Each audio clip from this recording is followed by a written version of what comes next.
Hello good evening दोस्तों। जैसा कि अपन ने कल पढ़ा था टेंसेस के बारे में, आज हम थोड़ा आगे के टेंसेस के बारे में पढ़ेंगे। मतलब उनके रूल्स क्या होते हैं, उनको डेली लाइफ में कैसे यूज़ किया जाता है और उनके क्या क्या यूजेस होते हैं। यस्टरडे में हमने पढ़ा था कि प्रेजेंट, पास्ट और फ्यूचर तीन तरह के टेंस होते हैं। आज हम करते हैं उनके रूल्स। तो शुरू करते हैं रूल्स के बारे में। आज का टॉपिक नंबर रहेगा टॉपिक 2 फॉर इंग्लिश बेसिक्स। तो सबसे पहले हम पढ़ते हैं प्रेजेंट के बारे में। प्रेजेंट होता है दोस्तों वर्तमान। जैसे कि मैंने आपको कल बताया था कि इसके 4 टाइप्स होते हैं: present indefinite, present continuous, present perfect और प्रेजेंट परफेक्ट कॉन्टिन्यूस। ये चारों टाइप के दोस्तों प्रेजेंट टेंस होते हैं। ऐसे ही पास्ट टेंस होते हैं, ऐसे ही फ्यूचर टेंस होते हैं। मेनली 4 टाइप्स ही होती हैं इनकी: इंडेफिनेट, कॉन्टिन्यूस, परफेक्ट और परफेक्ट कॉन्टिन्यूस। दोस्तों इंडेफिनेट टेंस मोस्टली होते हैं लाइक जो काम होता है डेली, लाइक यही आप आज हम पढ़ेंगे इसके बारे में। तो इंडेफिनेट की पहचान क्या है? ता है, ती है, ते हैं। दोस्तों जिन वाक्यों के भी अंत में ये तीनों वर्ड आते हैं लाइक ता है, ती है और ते हैं, उनको प्रेजेंट इंडेफिनेट की कैटेगरी के अंदर रखा जाता है। तो जैसे आप एग्जांपल देख रहे हैं यहाँ पे, अनीश गाना गाता है, तो ता है दोस्तों इसके अंत में आ रहा है, तो इसको हम मानेंगे कि ये प्रेजेंट इंडेफिनेट टेंस है। इसके अलावा जैसे हम देख रहे हैं कि बच्चे पढ़ते हैं, तो इसमें ये वर्ड फिर से आ गया, ता है, ती है, ते हैं। तो ये ते हैं जो वर्ड है दोस्तों, ये पहचान कराता है इसकी प्रेजेंट इंडेफिनेट की। ये तीनों वर्ड ता, ती है और ते हैं, जब भी आपको ये तीनों वर्ड दिखें आपको पहचान जाना है साथ के साथ कि ये तो भाई प्रेजेंट इंडेफिनेट टेंस है। तो इसकी हम पहचान पता कर चुके हैं। इसके बाद हम थोड़ा इसके रूल्स जानते हैं। एक तो सिंपल टेंस में आ जाता है कि लाइक अनीश गाना गाता है, तो एक सिंपल सी बात आ गई। अगर नकारात्मक बात आ जाए जैसे कि अनीश गाना नहीं गाता है, तब भी दोस्तों ये क्या रहेगा? ये प्रेजेंट इंडेफिनेट ही रहेगा, लेकिन ये क्या बन जाएगा? Negative sentence. पहला होता है सिंपल, दूसरा होता है नेगेटिव सेंटेंस। तो ये दूसरी कैटेगरी में आ जाएगा। लाइक अनीश गाना नहीं गाता है, इसमें नहीं आ गया तो ये नकारात्मक बात हो गई एक, जो कि एक नेगेटिव सेंटेंस बन गया। ये दोस्तों इसकी पहचान होती है कि जिस वाक्य में भी नहीं का प्रयोग किया जाता है वो हमेशा एक नेगेटिव सेंटेंस होता है। तो इसके बाद हम देखते हैं अगले 2 प्रकार के टेंस जो होते हैं इंटेरोगेटिव। दोस्तों इंटेरोगेटिव में आता है क्वेश्चन मार्क। अगर हम किसी से इंटेरोगेशन करते हैं, मतलब किसी से प्रश्न पूछते हैं, तो वो कोई भी अगर सेंटेंस हो, चाहे वो पास्ट हो, प्रेजेंट हो या फ्यूचर हो, वो हमेशा किसके अंदर आता है? इंटेरोगेटिव के अंदर। लाइक अगर हम किसी से क्वेश्चन पूछ रहे हैं, जैसे क्या अनीश गाना गाता है, हम किसी से पूछ रहे हैं, ठीक है, या हमें पुष्टि नहीं है कि अनीश गाना गाता है या नहीं गाता, हम पूछ रहे हैं किसी से कि क्या अनीश गाना गाता है, तो ये किस में आ गया? इंटेरोगेटिव में, ठीक है। और चौथे प्रकार का होता है नेगेटिव प्लस इंटेरोगेटिव, जिनमें दोनों ही आ जाते हैं, नेगेटिव भी आ गया और इंटेरोगेटिव भी आ गया। मतलब इसमें प्रश्न भी पूछ रहे हैं लेकिन नकारात्मक प्रश्न पूछ रहे हैं। जैसे कि क्या अनीश गाना नहीं गाता है, तो इसमें क्या भी आ गया, अनीश भी सॉरी नहीं भी आ गया, तो दोनों चीज़ आ गई ना, नेगेटिव भी आ गया और इंटेरोगेटिव भी आ गया। लेकिन है ये प्रेजेंट इंडेफिनेट कैसे? क्योंकि इसके अंत में ता है। तो यही दोस्तों थोड़े सिंपल से रूल होते हैं इसके, ज़्यादा ब्रीफली नहीं जाएंगे इन रूल्स में, थोड़े बेसिक से रूल्स ही होते हैं ये। इसके बाद दोस्तों इसकी थोड़ी सी चीज़ समझते हैं कि इसमें सिंगुलर और प्लूरल क्या होता है। दोस्तों सिंगुलर का मतलब है सिंगल, जहाँ पे भी एक सिंगल पर्सन की बात हो रही हो, जैसे मैं, तुम में तो सॉरी नहीं आ सकता क्योंकि तुम को आप भी कहते हैं। कई राज्यों में, अपने इंडिया के कई देशों में या कई राज्यों में, इंडिया के सॉरी देशों में, राज्यों में, इंडिया के कई राज्यों में तुमको आप भी कहा जाता है। तो यू को हमेशा प्लूरल की कैटेगरी में लिया जाता है। तो सिंगुलर की कैटेगरी में दोस्तों आते हैं ही, शी, इट, दिस, दैट और एनी नेम। ही का मतलब वह, शी का मतलब वह लेकिन लड़की के लिए, स्त्रीलिंग के लिए, इट का यह, दिस का भी यह, दैट का वह। ये दोस्तों नॉन मटेरियल थिंग्स में आ जाते हैं। और इसके अलावा एनी नेम, अगर किसी भी नाम के लिए हम किसका प्रयोग करते हैं? सिंगुलर के लिए। तो ये सब किस में आते हैं? सिंगुलर में। ऐसे ही प्लूरल जो वर्ड होते हैं उनमें आते हैं वी, यू, दे, देम और एनी ग्रुप। मतलब एक समूह की बात हो रही हो, जैसे कि तुम, हम, वे, उनका, तो ये सब जो बातें होती हैं वो प्लूरल के अंदर आती हैं, मतलब जहां पे बहुत सारे लोगों की बात हो रही हो। अब हम आगे सिंपल का रूल पढ़ेंगे कि सिंपल प्रेजेंट इंडेफिनिट का क्या रूल होता है। बिल्कुल दोस्तों बिल्कुल इजी रूल है। सबसे पहले हम सब्जेक्ट, वर्ब की फर्स्ट फॉर्म, एस और ईएस और ऑब्जेक्ट, बिल्कुल ही दोस्तों सिंपल वर्ड है, घबराना नहीं। देख के जैसे आप हिंदी पढ़ोगे आपको ये बनाना आ जाएगा। जैसे कि हम हिंदी का एग्जांपल लेते हैं, वह खाना खाता है। तो दोस्तों यहाँ पे वह क्या है? सब्जेक्ट है। जो काम करने वाला इंसान होता है वो हमेशा सब्जेक्ट होता है। सब्जेक्ट को हिंदी में कहते हैं कर्ता, जो ये काम कर रहा है। तो यहाँ पे सब्जेक्ट क्या है? यहाँ पे वह, क्योंकि यहाँ पे काम कौन कर रहा है? खाना कौन खा रहा है? वह खाना खा रहा है ना, इसलिए यहाँ पे वह सब्जेक्ट है। वर्ब की फर्स्ट फॉर्म क्या है? वर्ब क्या है? इसमें क्या कार्य हो रहा है? इसमें खाना खाया जा रहा है। तो खाना क्या होगा? ये जो खाता है ये क्या चीज होगी? ये वर्ब होगी, क्योंकि ये ता है इसलिए प्रेजेंट इंडेफिनिट है। तो ये भी हमको पहचान पता है। तो यहाँ पे वर्ब क्या आती है कि खाता है। खाना एक वर्ब होती है। कोई भी कार्य हम कर रहे हैं, किसी भी कार्य को हम वर्ब की कैटेगरी के अंदर लेते हैं। उसके बाद दोस्तों एस और ई एस लगाया जाता है, किसके साथ? सिंगुलर के साथ। अगर कोई भी वर्ब है वहां पे सिंगुलर का बंदा आ गया, लाइक जैसे आप आते हो, वो तो एक प्लूरल में आ गया, लेकिन वह, लड़की में वह, यह, उसका, ठीक है, तो ये सब किस में आ गया? ये सब आता है सिंगुलर में, जहां राम, श्याम, गणेश, अनीश, निखिल, ये सब किस में आते हैं? ये सिंगुलर में आते हैं, क्योंकि एक सिंगल पर्सन की बात की जाती है। तो सिंगुलर के साथ एस और एस का प्रयोग किया जाता है, और अंत में आता है ऑब्जेक्ट। तो हम रूल के थोड़ा देखते हुए हम इसकी एग्जांपल क्रिएट करते हैं। लाइक वह को हिंदी इंग्लिश में क्या लिखेंगे? ही। उसके बाद हम लगाएंगे वर्ब की फर्स्ट फॉर्म। वर्ब की फर्स्ट फॉर्म होती है ईट, एट और ईटन। तो फर्स्ट फॉर्म क्या हुई? ईट। तो यहां पे हम क्या लगाएंगे? फर्स्ट फॉर्म ईट। उसके बाद एस और ई एस। क्यों लगाना एस और ई एस? क्योंकि वह अकेला व्यक्ति है। अगर यहाँ पे वी आ जाता, अगर मतलब हम आ जाते यहाँ पे, या वे आ जाते, दे आ जाता, तो हम यहाँ पे एस का प्रयोग नहीं करते। ये जो एस लगाया है हम इसका प्रयोग यहाँ पे बिल्कुल भी नहीं करते, क्योंकि ये सिंगुलर है। यहाँ पे वह आ रहा है तो हम यहाँ पे एस लगाएंगे। और एस और ई एस का भी मैं आपको बताऊंगा क्या झोल है। एस किस कौन सी वर्ब के साथ लगता है और ई एस कैसे लगता है, ये भी मैं आपको बताऊंगा, लेकिन लगते दोनों सिंगुलर के साथ ही हैं, ये आपने याद रखना है। तो इसके बाद एस और ई एस भी लग गया इसके साथ, वर्ब के साथ। उसके बाद क्या बचा? ऑब्जेक्ट। ऑब्जेक्ट क्या है? खाना। तो वह ही ईट्स, मतलब खाना, मतलब वो जो वर्ब है कार्य कर रहा है, और फूड क्या है? खाना। तो वह खाना खाता है, ही ईट्स फूड। तो एक सेंटेंस यहाँ पे कंप्लीट हो गया। उसके बाद दोस्तों मैं आपको एस और ई एस का झोल समझाता हूँ क्या है यहाँ पे।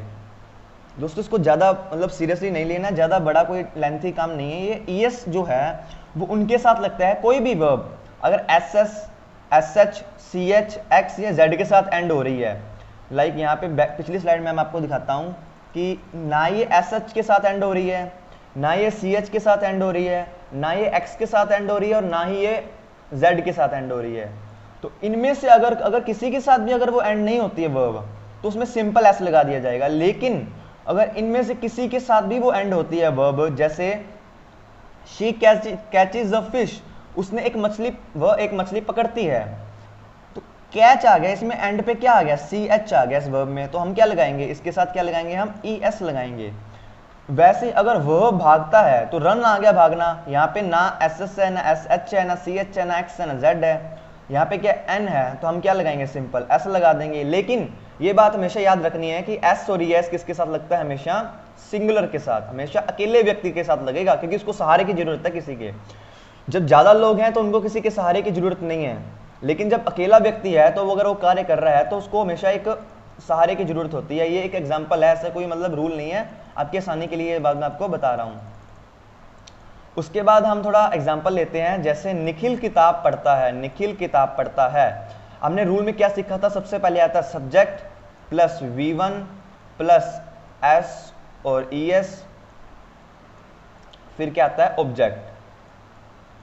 तो यहाँ पे निखिल क्या है? सब्जेक्ट है, ठीक है। उसके बाद किताब, किताब तो क्या आ गया? ऑब्जेक्ट आ गया। लेकिन यहाँ पे वर्ब क्या बनेगी? हमने वर्ब ढूंढनी है। वर्ब क्या है यहाँ पे? पढ़ना। पढ़ना एक कार्य है ना, तो हम यहाँ पे लगाएंगे पढ़ता। पढ़ते को इंग्लिश में क्या कहते हैं? रीड। तो ये जैसे कि मैंने आपको बताया कि निखिल अकेला व्यक्ति है, तो इसके साथ एस और एस का प्रयोग होगा। लेकिन जो मैंने अक्षर बताए थे आपको, S H, C H, X, Z, इनमें से कुछ भी नहीं है इसमें, तो हम क्या लगाएंगे? सिंपल एस लगा देंगे। तो क्या हो गया? सब्जेक्ट भी हो गया, हमारी वर्ब भी होगी, एस और एस ही हो गया, और अंत में क्या बच गया? ऑब्जेक्ट। पढ़ क्या रहा है वो, किताब पढ़ रहा है, तो क्या हो गया ऑब्जेक्ट, किताब मतलब बुक। तो ऐसे ही दोस्तों सिंपल प्रेजेंट इंडेफिनेट के टेंस बनते हैं। इसके बाद इसका सेकंड एग्जांपल लेते हैं प्लूरल में, जहां पे ना एस लगता ना ई एस लगता, तो दोस्तों ना यहाँ पे एस का प्रयोग होगा ना ई एस का प्रयोग होगा। हम इसको यहाँ पे इरेज कर देते हैं।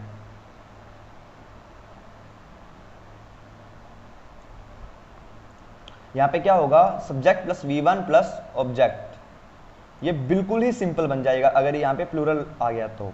जैसे हम गाना गाते हैं, हम क्या हो गए, सब्जेक्ट, मतलब हम कार्य कर रहे हैं तो हम सब्जेक्ट हैं। यहाँ पे कार्य क्या हो रहा है, यहाँ पे कार्य गाने का हो रहा है। अगर हम किसी चीज को गा रहे हैं तो यहाँ पे गाने को इंग्लिश में क्या कहते हैं, सिंग। और गा क्या रहे हैं, हम एक गाना गा रहे हैं ना, तो गाना क्या होता है इंग्लिश में, सॉन्ग।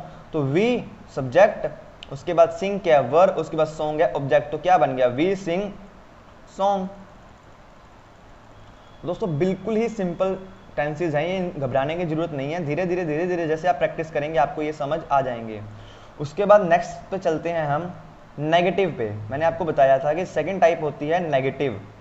तो नेगेटिव में और सिंपल इंडेफिनेट में कोई ज़्यादा बड़ा फर्क नहीं है। यहाँ पे बस डू डज नोट लग जाएगा, एस और एस का झोल हट जाएगा यहाँ से।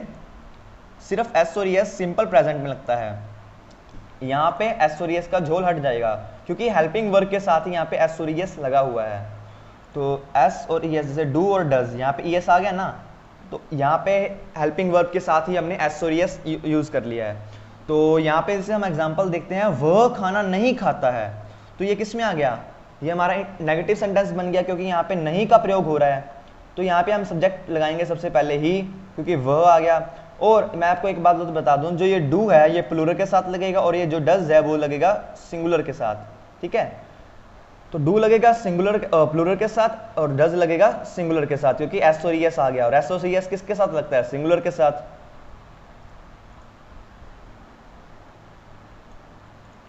तो ऐसे ही उसके बाद हम क्या यूज करेंगे, नहीं, नहीं के लिए हम क्या लगाएंगे, डू नोट या डज नोट। तो हम क्या प्रयोग करेंगे, अकेला लड़का है, अकेले लड़के के लिए क्या प्रयोग करते हैं हम, डज। तो क्या आ गया डज। उसके बाद क्या आता है, नोट, तो नोट लिख दिया। उसके बाद वर्ब की पहली फॉर्म, पूरे जो भी इंडेफिनेट टेंस है प्रेजेंट का, प्रेजेंट इंडेफिनेट में हमेशा ही फर्स्ट फॉर्म यूज होती है। तो उसके बाद हमने फर्स्ट फॉर्म यूज कर ली, जो कि क्या होती है, ईट। यहाँ पे एक गलती से लिख दिया है प्रेजेंटेशन बनाते समय, यहाँ पे एस नहीं आएगा, यहाँ पे आएगा सिर्फ he does not eat food. यहाँ पे एस नहीं लगेगा, मैंने आपको रूल में भी बताया, यहाँ पे एस नहीं लगेगा। तो उसके बाद हम आगे बढ़ते हैं अपने तीसरे सेंटेंस की तरफ, जो कि है इंटेरोगेटिव। मैंने आपको बताया था किसी से प्रश्न वाली पूछते हैं हम, अगर किसी से भी कोई भी प्रश्न पूछते हैं तो वो आता है इंटेरोगेटिव के अंदर। जैसे कि यहाँ पे एक प्रश्न पूछा जा रहा है कि क्या वह खाना खाता है। हम किसी से प्रश्न पूछते हैं, नेचुरली कुछ भी पूछ सकते हैं कि क्या वो पढ़ता है। हम डेली लाइफ में कुछ ना कुछ क्वेश्चन पूछते रहते हैं। तो यहाँ पे हमने जैसे किसी से क्वेश्चन पूछा कि क्या वो खाना खाता है, तो उसने इंग्लिश में कैसे पूछ सकते हैं हम किसी से कि सबसे पहले कोई हेल्पिंग वर्ब है वो आगे आ जाएगी। जैसे हमने नेगेटिव सेंटेंस में पीछे लगाई थी सब्जेक्ट के, यहाँ पे सबसे पहले आ जाएगी अपनी हेल्पिंग वर्ब, जो कि है डू और डज। इंडेफिनेट टेंस में हमेशा ही एक ही हेल्पिंग वर्ब यूज होती है, जो कि है डू और डज। तो हम सिंगुलर है, सिंगुलर के साथ क्या लगाएंगे, मैंने आपको भी बताया था कि डज लगता है, क्योंकि इसमें एस और ई एस है। तो डज पहले नंबर पे लग गया। उसके बाद आ गया सब्जेक्ट। सब्जेक्ट क्या हमारा, वह, और वह को हिंदी में क्या, इंग्लिश में क्या कहते हैं, ही, तो लिख दिया हमने ही। उसके बाद आती है फर्स्ट फॉर्म। फर्स्ट फॉर्म क्या आ गई हमारी, ईट। उसके बाद आ गया ऑब्जेक्ट। ऑब्जेक्ट क्या है, वो किस चीज को खा रहा है, वो खाने को खा रहा है, तो आ गया डज ही ईट फूड। बिल्कुल ही दोस्तों आसान है ये चीज, कोई ज्यादा डिफिकल्टी वाली बात नहीं। और लास्ट बट नॉट लीस्ट, बिल्कुल आसान है ये भी। इसमें दोनों वाक्य जुड़ गए, नेगेटिव और इंटेरोगेटिव। तो इसमें दोस्तों सवाल भी पूछा जा रहा है, लेकिन नकारात्मक वे में, नेगेटिव वे में हम सवाल पूछ रहे हैं किसी से। लाइक जैसे कि क्या वह खाना नहीं खाता है, देखो ता है इसमें भी आ रहा है, इसका मतलब ये प्रेजेंट इंडेफिनेट है। सबसे पहले आपने सेंटेंस की पहचान करनी है। अगर कहीं पे भी कोई भी सेंटेंस आ जाए तो हमने सबसे पहले उसकी पहचान करनी है कि वो साला है कौन सा टेंस, कौन सा टेंस बन रहा है वो। तो हमको यहाँ पे पता लग गया कि ता है, इसका मतलब इंडेफिनेट टेंस बन रहा है वो, ठीक है। तो इसके बाद हम क्या करेंगे यहाँ पे कि हम इसका रूल पढ़ेंगे। तो सबसे पहले हेल्पिंग वर्ब आगे आ जाएगी, क्योंकि सबसे पहले इंटेरोगेटिव है, क्योंकि सबसे पहले सवाल पूछा गया है। उसके बाद सब्जेक्ट की तरह सब्जेक्ट आ जाएगा। नोट यूज किया जाएगा, उसके बाद वर्ब की फर्स्ट फॉर्म और ये ऑब्जेक्ट। जैसे जैसे दोस्तों आप प्रैक्टिस करेंगे आपको ये रूल बिल्कुल जुबानी याद हो जाएंगे, आपको कोई याद करने की जरूरत नहीं है, आप सिर्फ टेंस बनाइए, प्रैक्टिस कीजिए और ये यूं करके आपको याद हो जाएंगे। अब अपन थोड़ा सा एग्जांपल देखते हैं। क्या वह खाना नहीं खाता है, तो क्या क्या आ गया, डू या डज, तो हम क्या यूज करेंगे, सिंगुलर है तो हम डज यूज करेंगे, तो डज लिख दिया। उसके बाद सब्जेक्ट क्या है, वह, तो हम वह के लिए क्या प्रयोग करते हैं, ही, तो हमने यहाँ पे ही लिख दिया। उसके बाद आ गया खाना, तो यहाँ पे खाना नहीं लगाएंगे हम, यहाँ पे पहले हम लगाएंगे नोट, क्योंकि रूल में क्या है नोट, तो हम क्या लगा दिया, सब्जेक्ट के बाद आ गया नोट। उसके बाद वर्ब की फर्स्ट फॉर्म लगाएंगे जो कि है ईट, और उसके बाद क्या लगाएंगे, ऑब्जेक्ट जो कि है फूड, मतलब खाना। तो इसकी इंग्लिश क्या बनी कुल मिला के, does he not eat food, क्या वह खाना नहीं खाता है।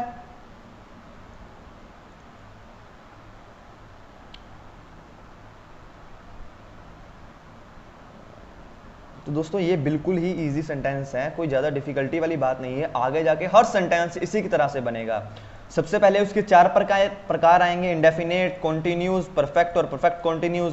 फिर उनके भी आगे 4 पार्ट आएंगे, लाइक सिंपल, ठीक है, उसके बाद नेगेटिव, उसके बाद इंटेरोगेटिव, उसके बाद नेगेटिव प्लस इंटेरोगेटिव। दोस्तों अगर आपने सारे टेंस सीख लिए, टोटल 12 तरह के दोस्तों टेंस होते हैं, अगर आपने 12 के 12 सीख लिए तो कोई नहीं रोक सकता दोस्तों आपको इंग्लिश बोलने से।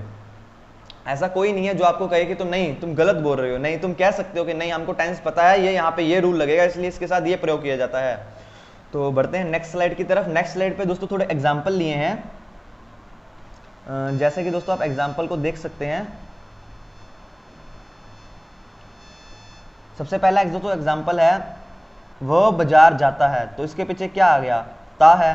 ता है किसका है, प्रेजेंट इंडेफिनेट का रूल है। तो सबसे पहले हम लोग क्या लगाएंगे, सब्जेक्ट, सब्जेक्ट क्या आ गया, ही। उसके बाद हम लगाएंगे वर्ब, वर्ब क्या आ गई, गो, उसके साथ लगा ईएस, उसके बाद गो टू मार्केट। तो क्या बन गया दोस्तों, ये वही रूल बन गया ना जो हमने अभी थोड़ी देर पहले पढ़ा था, सिंपल टेंस का, ही गोज टू मार्केट। अगर हमने इसी को इंटेरोगेटिव में बनाना है तो हम कैसे लगाएंगे, हम हेल्पिंग वर्ब पहले ले आएंगे, उसके बाद does he go to market, यहां से ईएस हट गया,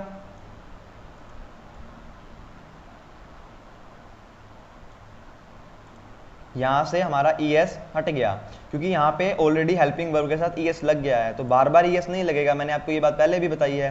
तो अगर इंटेरोगेटिव में पूछना है तो हेल्पिंग वर्ब पहले आ जाएगी, बाकी सब सेम रह जाएगा। तो यहाँ पे वर्ब बाजार जाता है, क्या वह बाजार जाता है, अगर हम क्वेश्चन पूछ रहे हैं तो सिर्फ डज ऐड हो जाएगा, बाकी सब सेम रहेगा।